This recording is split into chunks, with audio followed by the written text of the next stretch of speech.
Throughout World War II, people demonstrated remarkable courage and survived through every struggle. The defiance of Lieutenant Airey Neave captured the world because he refused to stay imprisoned after being taken by British forces as a captured officer.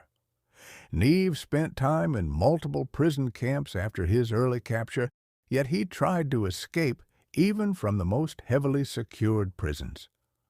9 unsuccessful escape attempts prompted the Germans to consider Neave too high a threat to society, so they moved him to the supposedly unbreakable Colditz Castle.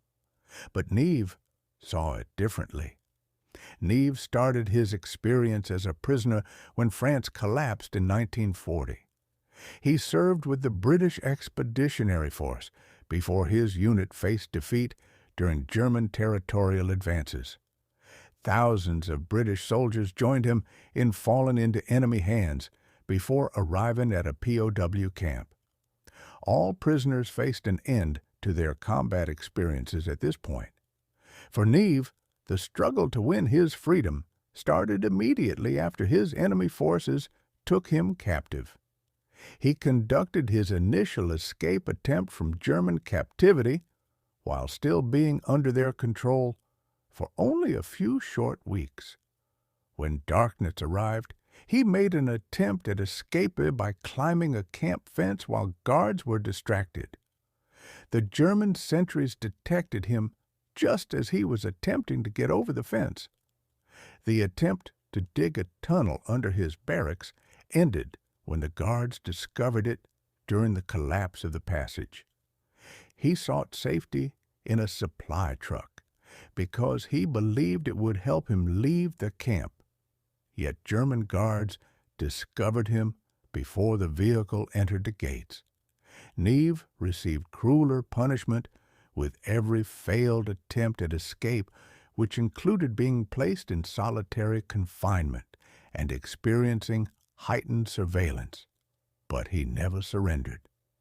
The Germans made a fateful transfer decision because of his continued defiance to send him into Colditz Castle, which functioned as a prison for high-risk officers who attempted escapes.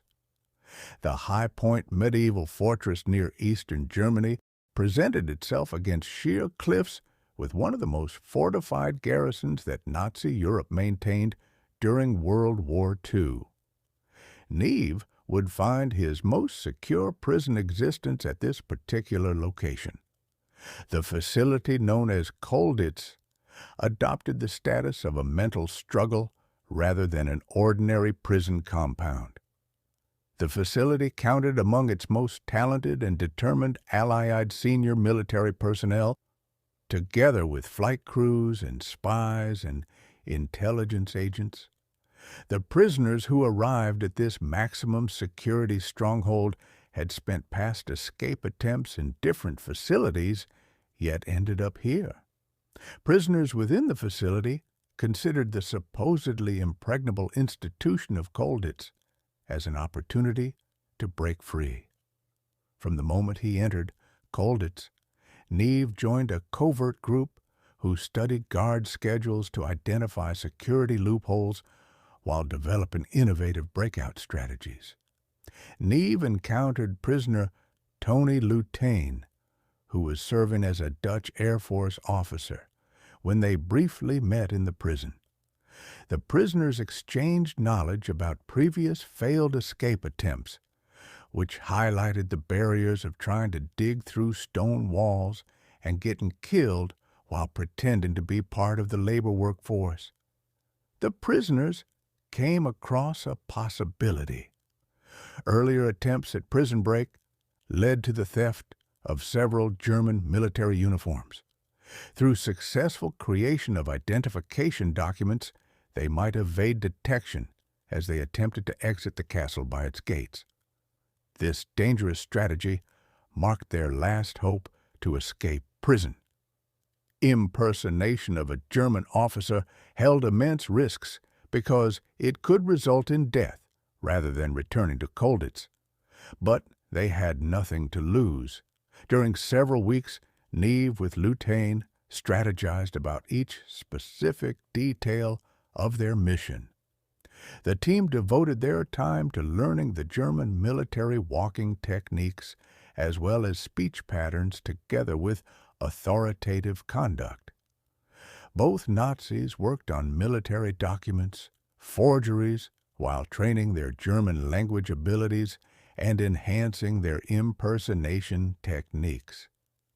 The obstacle that proved to be the biggest hurdle was successfully bypassing the powerful security personnel at the prison entrance.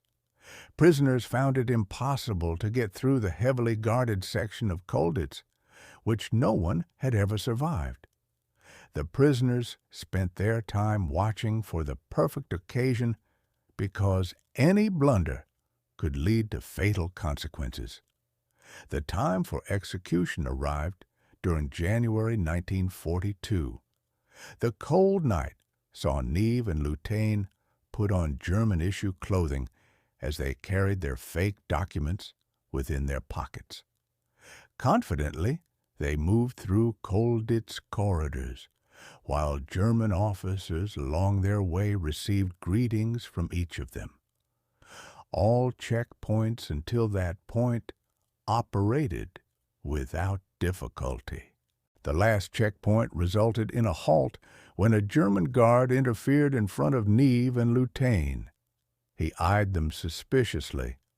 "Where are you going?" he asked in German.